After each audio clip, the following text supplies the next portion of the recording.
Eu sou a Lua Mendes. E eu sou a Camila. E nós somos as donas da Tech Toda. No episódio de hoje, a gente vai falar sobre tecnologia. Claro, né? Mas tecnologia é avanço, é inovação. E tem uma parte na tecnologia que está aí provando para todo mundo que é importante olhar um pouquinho para a sustentabilidade, impacto positivo desse avanço e dessa inovação. E nesse tema, sobre tecnologias sustentáveis, hoje nós temos aqui duas super convidadas, a Daniela e a Sabrina. Bem-vindas! Obrigada, meninas. Um prazer enorme estar aqui com todos vocês. Prazer donas da Tech. Bom, para quem não me conhece, eu sou a Daniela, sou diretora de operações agro aqui da Serasa Experian. Esse mês completo 1 ano de casa. Sou profissional de dados, então tenho dados desde o fiozinho da cabeça até os dedos do pé. Sou apaixonada por dados e tudo que ele pode promover aí para esse mundão. E agora, obviamente, apoiando aí todas as decisões do agronegócio. E junto a mim está nossa Sabrina, aqui, muito obrigada pelo convite. Uma gringa, né, da mesa aqui, argentina, aqui morando no Brasil faz mais de 10 anos. Estou aqui na área de Serasa Experian, também na unidade de agro, trabalhando como executiva da área de produtos e fazendo também uma atividade muito relevante, que é o processo de integração e incorporação de companhias que a gente adquire, como Serasa Experian. Minha paixão está muito associada a como a gente consegue traduzir soluções a casos de uso e poder apoiar a distintos stakeholders de cadeias de valor e de distintos segmentos, trazendo valor de como os produtos conseguem justamente ajudar com os negócios que eles fazem. Então, muito grata, muito obrigada pelo convite. Obrigada a vocês. Ó, temos bastante fios, temas aí para abordar. E falando um pouquinho mais sobre tecnologia sustentável. O que é tecnologia sustentável? Bom, eu acho que a gente tem que começar do começo, né? Isso aí. De todo o propósito, de tudo que a gente vai falar um pouquinho aqui hoje. Assim, a gente estima que por volta de 2050, a gente vai ter milhões, bilhões e bilhões e bilhões de pessoas no mundo. Isso aí. E o que a gente precisa? A gente precisa de alimento, né? Imagina produzir alimento para todo esse mundão que vem por aí. Se a gente não tiver tecnologia aliada a todas as ações que a gente faz nessa produção, a gente acaba com o nosso planeta, com todo o ecossistema, né? Então, eu acho que a gente, né, como agro, a gente acredita que a tecnologia sustentável é todo o propósito do uso dessa tecnologia. Então, a tecnologia ela pode passar por diversos âmbitos, né, desde AI, machine learning, captação de imagens de satélite, interpretação de qualidade do solo, do tipo de solo. Por quê? Porque depois disso a gente vai conseguir criar layers, criar ferramentas para poder produzir o alimento suficiente para toda a população sem devastar o planeta, né? Sem contribuir para efeito estufa, para desmatamento, para o uso incorreto de todas as fontes naturais, água, solo, enfim. Então, acho que é uma forma de a gente garantir a perpetuidade da humanidade, digamos assim, né? De tudo, né, que a gente tem. Como Dani falou, hoje, não sei se vocês sabiam, mas são 8 bilhões de pessoas no mundo. Como falou Dani, né, 2050 são 10 bilhões. Né? E aumentando. E o Brasil tem várias características, né, que destacam o país e a sua relevância que tem que ter neste momento de alimentar o mundo, a quantidade de área agricultável, a quantidade de pessoas em áreas urbanas, o PIB que supera o trilhão de dólares, né? Então, essas características, e somando as características que o Brasil tem como país com condições climáticas favoráveis, fica claro a responsabilidade que a gente tem desde este país para alimentar não só os brasileiros, mas também distintas pessoas no mundo, né? E justamente desde nosso âmbito, como a tecnologia pode ser um meio para chegar a colaborar, né, com ter essa rastreabilidade de origem dos produtos e que os produtos sejam sustentáveis. Como levar a sustentabilidade no campo. E aí, quando você fala no campo, além, por exemplo, da comida, tem outras coisas que é importante também a gente explorar quando fala assim, sustentabilidade, tecnologias sustentáveis? Sim, a verdade você pode falar de 3 momentos, né, no campo de soluções e e empresas, né, que colaboram antes da porteira, que seria a fazenda, empresas e soluções que colaboram dentro da porteira e quem colabora pós-porteira, né? Eu faço aproximadamente 3 anos que estou dentro deste mundo maravilhoso que é o agronegócio, como falei com vocês, né? Você entra e não sai, se apaixona, justamente por essa abordagem da tecnologia, como a tecnologia está chegando, que no segmento de agro já vem desde a década de 80, década que eu nasci, né? Quando eu nasci, estava chegando a tecnologia no Brasil do agro, e depois chegam outras tecnologias que não é só aplicar tecnologia, sino tecnologia associada à sustentabilidade. Como consigo fazer mais com a mesma terra, né? A gente vê a adopção tecnológica e a produtividade do solo, como vai crescendo nessas décadas, mas a terra é a mesma. Né? Então, como compreender, através de tecnologia e através de distintas metodologias, como a agricultura de precisão, quais são as características da terra e, a partir de aí, definir a dosagem adequada de insumos e, desse jeito, ter eficiências, utilizar corretamente esses insumos para ser sustentável, né, Dani? Exatamente. Tem até uma curiosidade, meninas. Se a gente não tivesse a utilização do fertilizante, a gente produziria metade do alimento do que a gente produz hoje. Isso aí. Então, imagina assim, para a gente poder saber qual fertilizante que a gente usa, em qual a medida, dependendo do cultivo, dependendo do solo, dependendo do clima, de todas essas variáveis, faz com que a gente produza muito mais utilizando um espaço que a gente não pode, assim, à medida que aumenta a população, não tem o espaço ele é limitado. A conta não fecha, né? A conta não fecha. Então, a tecnologia, ela está por trás disso tudo, né? E quando a gente fala dessa responsabilidade, como a Sá falou, né, do Brasil, em poder promover toda essa alimentação mundial, tem um propósito muito maior. Porque o consumidor, cada vez mais, ele vai ter esta preocupação com o socioambiental. Então, desde a água potável, né, a qualidade do clima, que o alimento que está sendo consumido, ele foi, né, pouco manuseado, pouco industrializado, porque quanto mais industrializado, a gente gasta mais recursos naturais, a gente promove toda uma questão socioambiental não bacana, né? Certo. E tem uma preocupação do que a gente vai deixar para as próximas gerações, né? Então, imagina assim, eu tenho meus filhos, né? Gêmeos, a Maria e a Benício, tem 8 anos. Eu me preocupo como vai ser o futuro deles. Com certeza. Então, tem toda essa preocupação, eu entendo, do consumidor, falando lá na ponta, mas a gente tem que ter toda essa cadeia respeitando o mínimo, né, de governança, respeitando toda a parte ambiental, toda a parte, né, de sócio, né? Aquele funcionário que eu tenho, eu estou respeitando as leis trabalhistas, eu estou respeitando os processos, eu estou respeitando todo esse ecossistema que protege de alguma forma todo o ambiente. Então, eu acho que, né, sabe, vai numa pontinha aqui que é o consumidor e tem ali o produtor. Até o alimento chegar para esse consumidor... Tem várias etapas, né? Tem várias etapas e a gente tem que ter esse rastreio, né? Totalmente. E aí, vocês até trouxeram, né, que, começando do começo, tá olhando bastante para o futuro. Mas tem algum outro marco ou uma influência lá atrás que ligou esse alerta de onde a gente precisa pensar no futuro, tomar cuidado, ser mais sustentável? Tem algum marco em relação a voltado para a parte de empresas, pessoas, consumidores? Vocês precisam olhar para a sustentabilidade das tecnologias ou do meio aí do processo do trabalho de vocês? Onde isso tudo começou, né? A verdade, são várias coisas, tem várias regulamentações, né? Até os distintos desafios da ONU, né, associados à sustentabilidade, estão não só regulamentações que você tem aqui no mercado local, de como cada vez mais se vê as práticas ESG como um benefício, né, que no momento que você valida que efetivamente está aplicando essa normativa, o produtor consegue ter alguns benefícios que antes não tinha. Então, e também não só, né, temos Green Deal de Europa, que acontece a mesma coisa, de como a gente, através das informações, consegue identificar a origem do produto e, desse jeito, validar que não se está desmatando, né?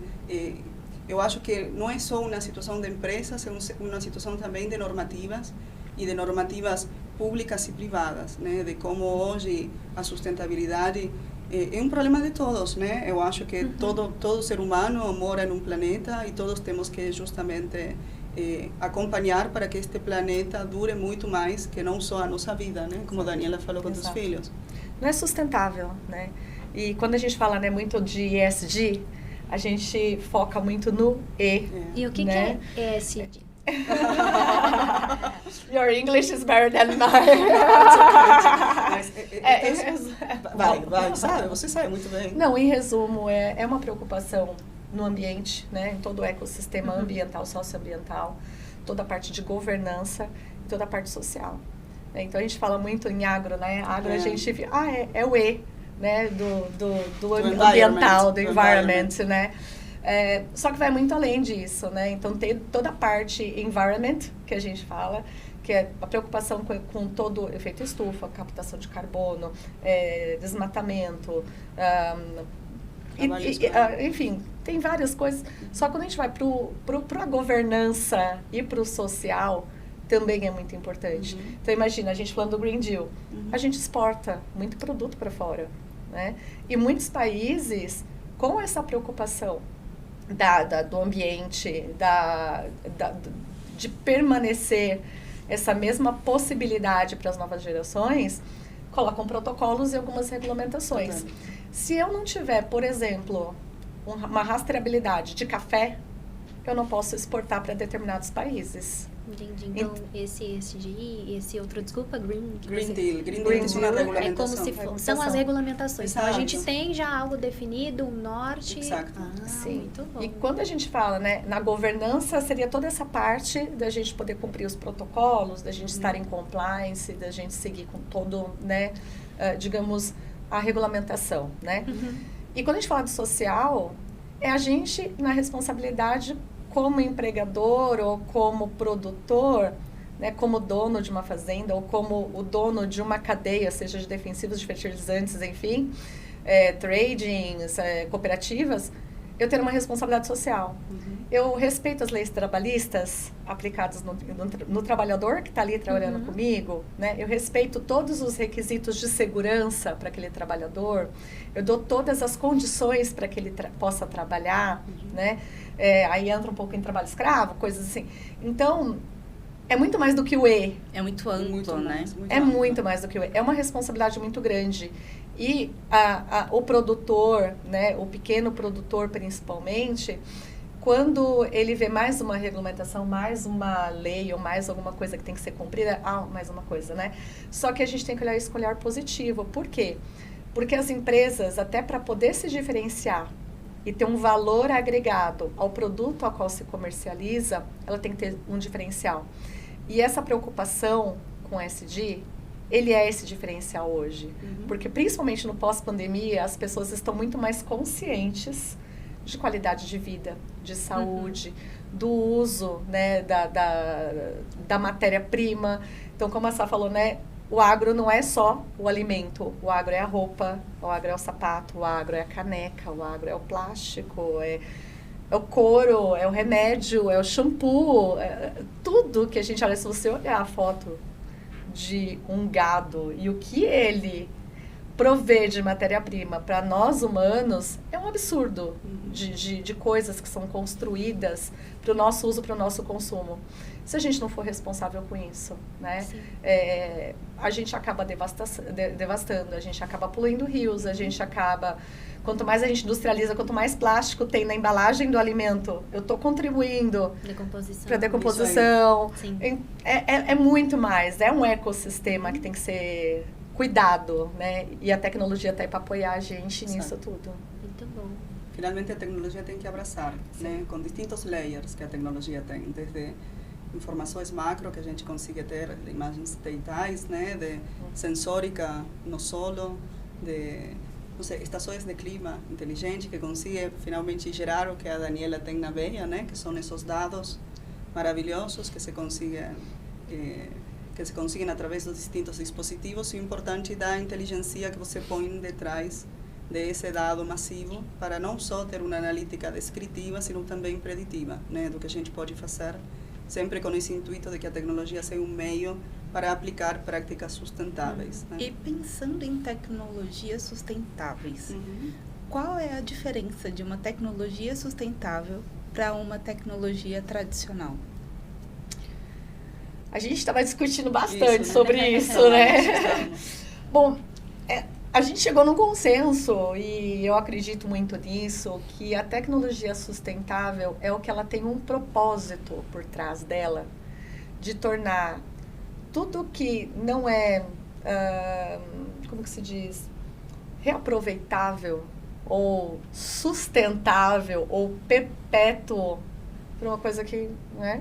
Então, o que eu penso? Tudo que tem um propósito por trás, de garantir uma proteção do meio ambiente, uma proteção da saúde, uma proteção social, uma proteção de governança, uma proteção humana, é sustentável. É tudo que garante essa perpetuidade.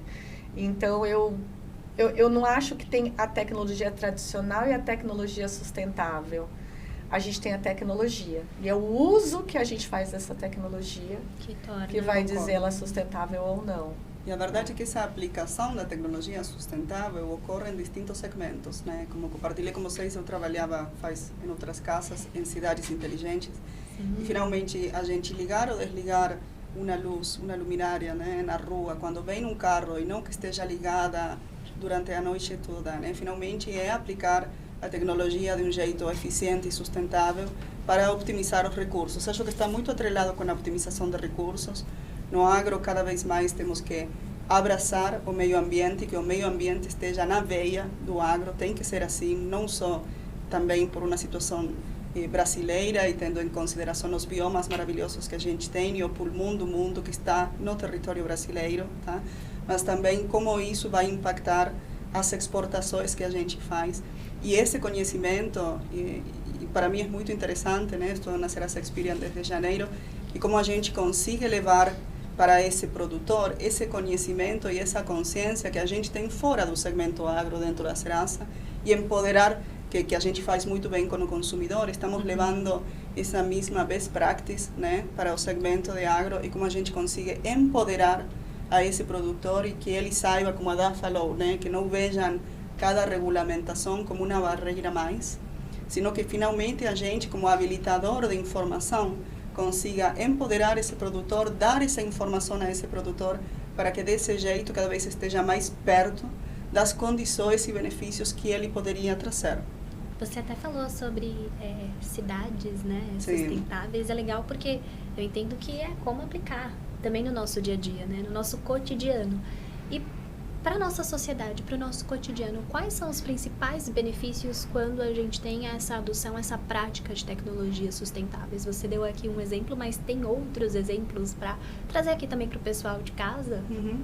A verdade está associado, a meu parecer, com como eu consigo guardar determinada dosagem de insumos, né? Quando estou falando de agro, por exemplo, está associado à optimização de recursos, novamente, como gerar fontes adicionais de renda que eu não conseguia gerar aplicando determinada tecnologia, né?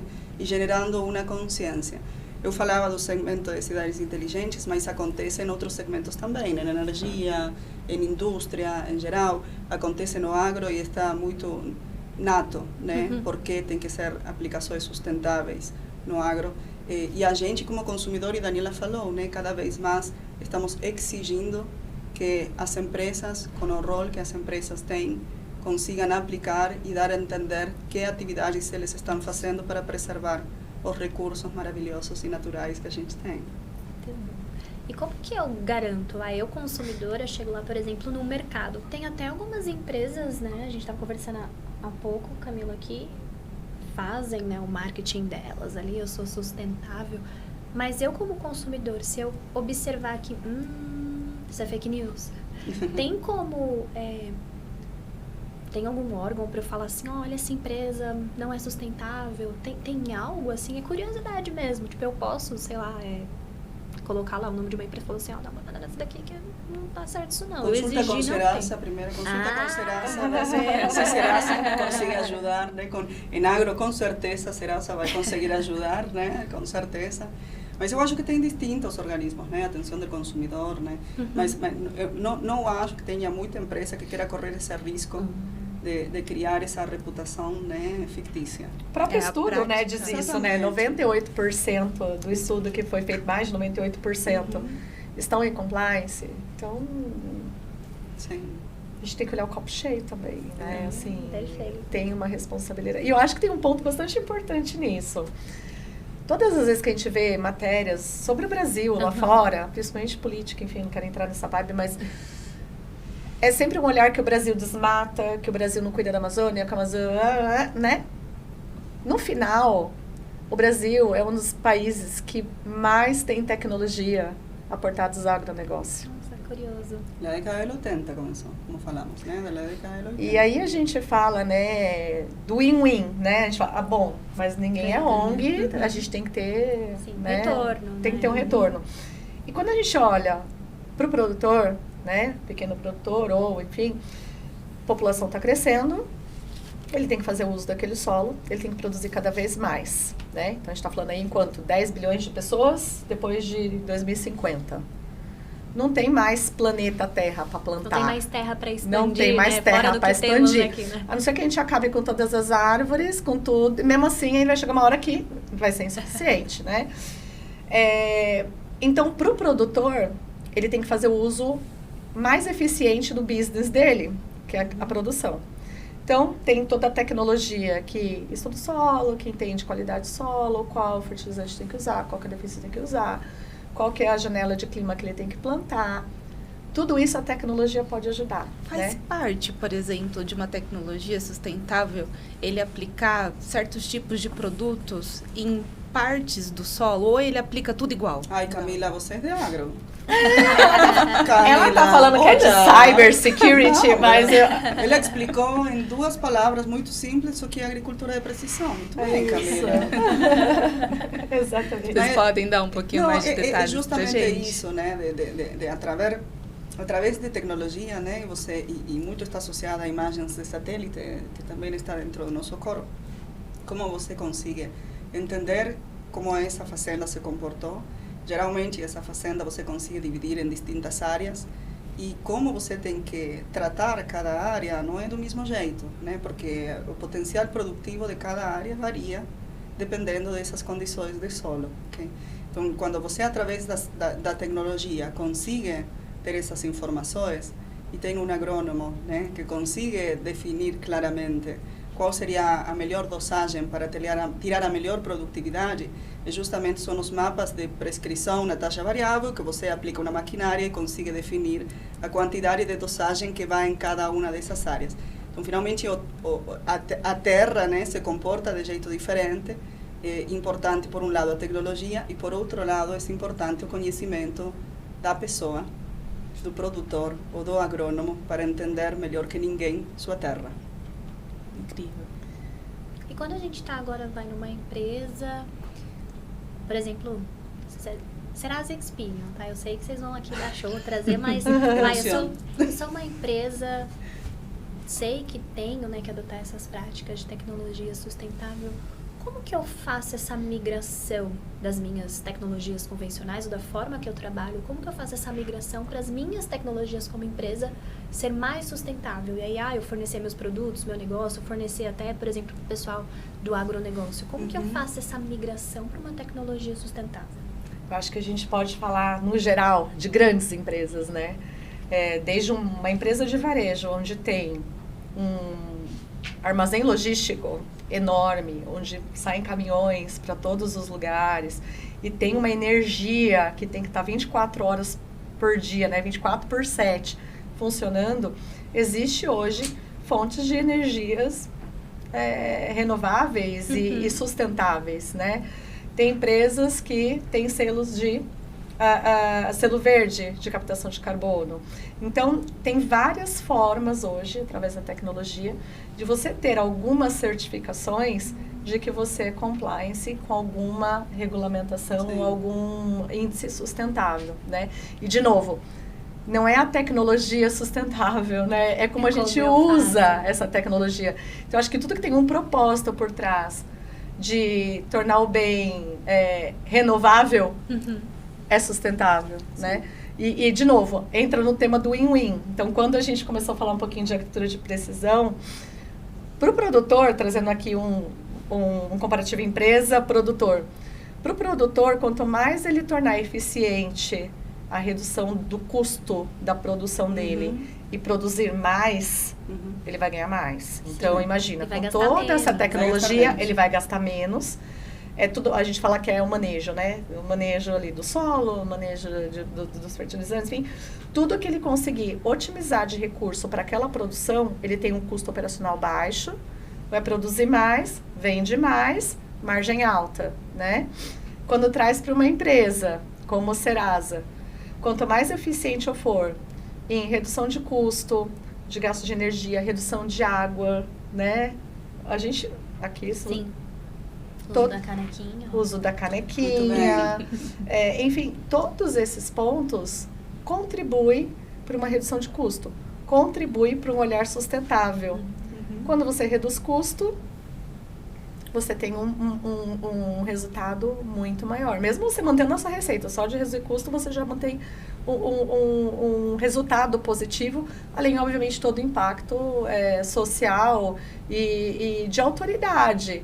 Eu, hoje, como uma consumidora pós-pandemia, eu penso 2 vezes nas escolhas que eu vou fazer do produto que eu vou comprar. Eu tenho uma empresa que tem um preço A, eu tenho outra empresa que tem o mesmo preço, porque hoje preço tá difícil, né? Sim. A gente bater, ainda mais nessa situação que está hoje o país. Qual que é o diferencial? Eu vou para uma empresa que é sustentável. Eu vou numa empresa que tem uma preocupação social. Eu vou para uma empresa que ajuda, limpa nome, né? Eu vou numa empresa que ajuda a população, que tem um propósito por trás. Eu não vou comprar de qualquer empresa. Esse é o diferencial quando a gente fala para grandes companhias. Tá, mas por que a Serasa faz ESG? Por que a Serasa ou grandes empresas apostam tanto no social, em sustentabilidade, no ecossistema? É por isso, porque tem que ter um diferencial, tem que ter um propósito, tem que ter algo maior. Tem que ter um valor agregado dentro daquela embalagem de um simples produto. Né? Um exemplo é a Natura. Os produtos da Natura. Né? É um exemplo prático, um case de mercado que a gente tem, que além de utilizar bens naturais, ela ajuda na preservação, ela ajuda. Tem todo um propósito por trás, né? Produtos cosméticos que não têm estudos em animais.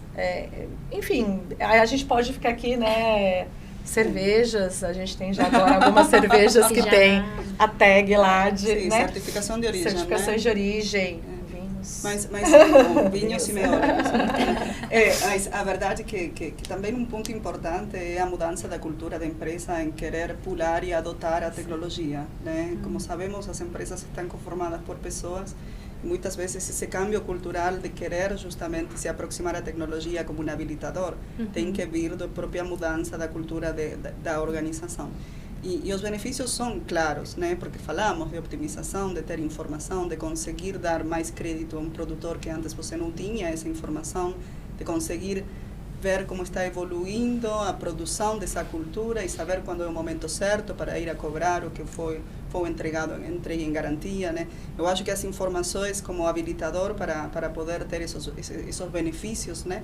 Mas o principal é que a empresa tenha essa cultura de abraçar a inovação e de deixar de fazer o processo que antes estava fazendo, que era avaliar a documentação do produtor 2, 3 meses, para fazer só um clique na plataforma da Serasa Experian e justamente ter as informações em segundos, né? E um custo de oportunidade, né? Porque muitas vezes o crédito não é dado pelo desconhecimento do risco ou do potencial daquele produtor. E agora, com a informação, de novo, data is power, né? A gente consegue fomentar não só essa acessibilidade, né? Essa inclusão financeira do produtor, mas olhando para o lado né, de quem está emprestando aquela verba, pode ser que ele não emprestaria, por ele não ter a informação daquele produtor. E com a informação que toda a tecnologia pode gerar, ajudar nas decisões. É um custo de oportunidade. Sim. É uma coisa que ele não ganharia, mas ele está ganhando porque ele tem aquela informação. Ajudar as decisões. Você falou muito tomar decisões em base a dados, né? Sim. E colaborar com um segmento que move mais de 25% do PIB do país. É isso. A Serasa Experian atua como parceiro ali, né? Isso aí. Seragro é Ser Experian. Seragro E quais são, assim, assim, perspectivas futuras, acho que não só aqui da Serasa Experian, mas até das empresas, sabe? Eu vejo que isso não é uma tendência, é uma realidade e, assim, tá no nosso dia a dia muito mais além do que eu acho que a gente imagina. Vocês trouxeram aqui vários exemplos, assim, que eu pude mentalizar. Nossa, tá na luz, tá, enfim, tá em tudo. Mas quais são as perspectivas que vocês observam, assim, que vão estar evoluindo? Por exemplo, pra gente chegar lá em 2020, né? 2050, poxa, realmente... Eu não falaria estamos nem num promovendo. futuro muito futuro, né? Não Porque, tem que ser tão assim, longe assim. eu acho que o próprio tema da captação de carbono é um tema que está sendo muito discutido. Ele é um tema que ele pode permear em várias iniciativas, desde uma iniciativa de inventário de captação, então quanto que, né, cada frente ali está conseguindo fazer de captação. E está se falando até em banco, né, de carbono. Então, como que eu transformo esse carbono em crédito? Então... É reutilizável? Como que se usa, né, esse carbono de outras formas aqui para nós? Armazenamento, usa para fabricar outras coisas? Não, eu acho que são créditos que estão se pensando de dar como vias de financiamento, né? De poder financiar não só quem produz, mas também quem guarda carbono. Né? Então, acho que está mais atrelado para isso. A particularidade que se tem é que quando você entra nesse segmento, são vários anos que você tem que avaliar, que se faz retenção, né, de carbono no solo. Então, aí tem essa pegada de tempo para poder avaliar. Mas justamente a tecnologia, o habilitador, justamente para ter essas informações. Né? É carbono, estamos falando também de abraçar a todo o território brasileiro com conectividade, com uma rastreabilidade de origem do produtor direto e do fornecedor indireto. Tem várias dores no mercado do agro. O interessante é que a tecnologia consiga abraçar essas dores e poder ajudar para que o segmento siga crescendo e multiplicando pelas porcentagens que está multiplicando ano a ano. Nossa. Consciência, né? Eu acho que tudo isso a gente está falando de consciência, mudança, né, do de responsabilidade. Assim. Eu acho que a mudança comportamental e estrutural, porque eu acho que é um tema muito de estrutura, né? De consciência, mas assim, como que a minha avó foi criada? Ela tem uma estrutura de pensamento, como a minha mãe, como passou isso para mim, como eu estou passando para meus filhos. Hoje, uma criança de 8 anos... Se ela vê um papelzinho, deixa eu pegar esse papelzinho porque pode ir pro banheiro, pode poluir, pode entupir, pode... A própria escola hoje, ela já vem estimulando os nossos pequenos... As gerações já vão trazer esses assuntos mais leveza, né? Isso aí, Camila. Para eles é uma coisa natural, né? É uma coisa totalmente... Como você não pegou o papel do chão, né? Mãe, desliga a torneira enquanto você está ensaboando o prato. Porque, olha, essa água é limpa, ela é outra pegada. Então, a geração que está vindo aí, ela já nasce com esse pensamento sustentável, né? A gente, eu acho que por uma questão até de estrutura de criação e de gerações, a gente sempre achou que era muito infinita as coisas, né? Até por uma ignorância, entre aspas, mas é aquilo que a gente aprendeu. Então, eu acho que vem numa questão estrutural, uma questão educacional, né?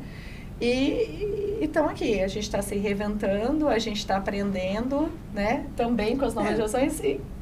É tão relevante que hoje é a temática, né? De donas da Tech Toda, tecnologia sustentável. E mulheres na mulheres. Tecnologia, né, gente? A gente não pode esquecer. Sim. A gente vai se encaminhando agora para o final e, assim, sempre no final a gente tem algumas perguntas, né? Eu sou brasinha. Eu sabia que tinha alguma essa surpresa tinha que... Vamos lá. Vamos ficar de fora. Escutamos. Pergunta capciosa, vai. Sim.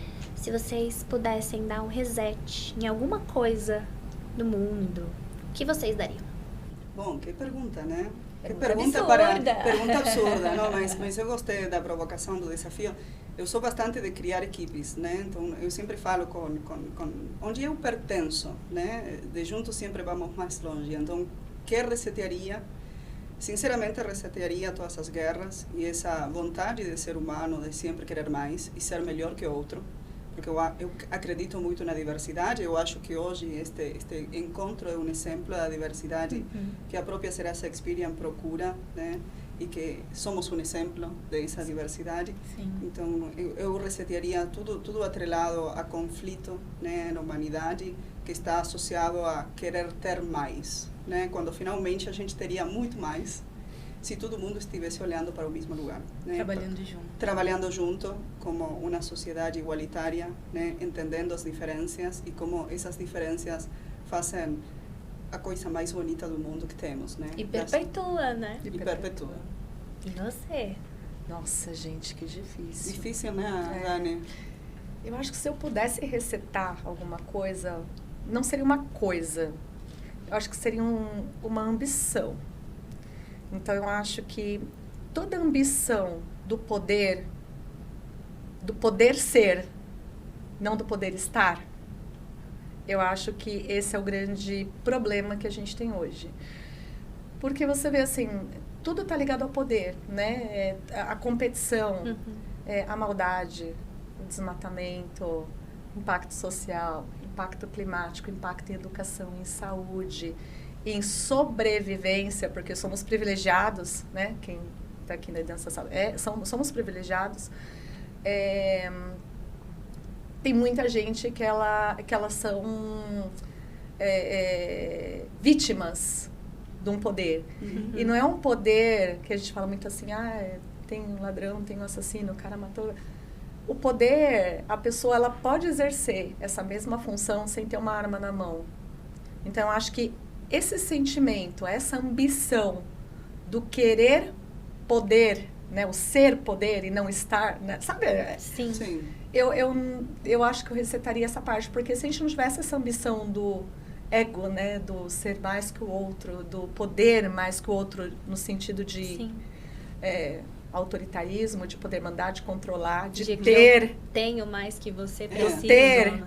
do consumo que a gente está falando, está tudo ligado ao poder, né? E eu acho que essa ambição, e que já vem, né? Muitos anos atrás. Desde lá de trás, da época de Cristo, né? Sim.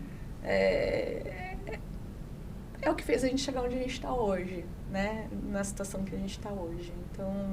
Reset o poder. Se a gente pudesse dar um shutdown, né? Contra o Alt-Del, volta tudo de novo. Opa, peraí que deu errado. Opa! Acho que a gente tem oportunidades aí, talvez, de não resetar, mas quem sabe florescer o que a gente tem hoje também, né? Sim.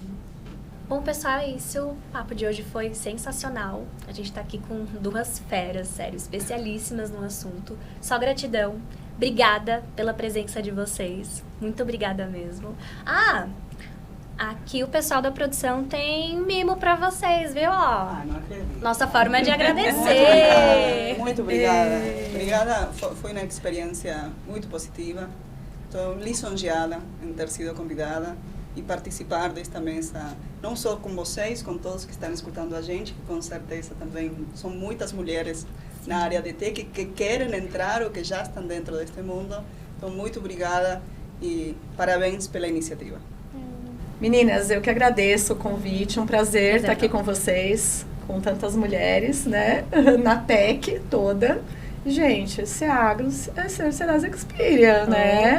Mulheres no agro também, donas da agro toda, né? Boa, né? Muito bom, obrigada a vocês. Incrível, obrigada, pessoal. Pessoal, não esqueçam de se inscrever nas vagas da Serasa Experian, confira as vagas no nosso site, tá aqui. Bom, deixa seu comentário também, fala pra gente a indicação dos temas que vocês gostariam de ver nos próximos episódios. Siga aqui também o nosso canal, viu? Se inscreva, ative o sininho. É isso aí, gente. Até mais. Até mais. Tchau, tchau.